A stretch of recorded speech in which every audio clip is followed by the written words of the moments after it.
நமது கேப்டன் டிவியில் ஆலயங்களின் அதிசயங்கள். கோவில்ல எப்படி வழிபடணும், ஏன் வழிபடணும், இந்த கோவில்ல இருக்கிற ரகசியங்கள் என்ன? இன்றைய உங்கள் ராசிக்கு பலன்கள் எப்படி?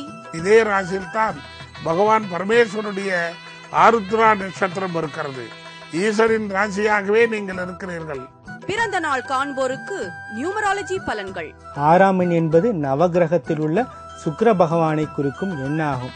2 என்பது சந்திரனையும் 4 என்பது ராகுவையும் குறிக்கும் எண்ணாகும். அறிவியல் அடிப்படையிலான வாஸ்துவை விளக்க வாஸ்து விஞ்ஞானம். வீட்டுக்குள்ளேயே இப்ப நீச்சல் குளங்கள் அந்த மாதிரி அமைச்சா அது வாஸ்துக்கு எதிர்மறையான அமைப்பா மாறிடும்னோ, எந்த மாதிரி அமைச்சா அது வாஸ்துக்கு உறுதுணையான அமைப்பா இருக்கும்ன்றத பத்தி தான் நம்ம பார்க்க போறோம். தினமும் காலை 7:30 மணிக்கு விடியற்காலை நிகழ்ச்சியில் காணத் தவறாதீர்கள்.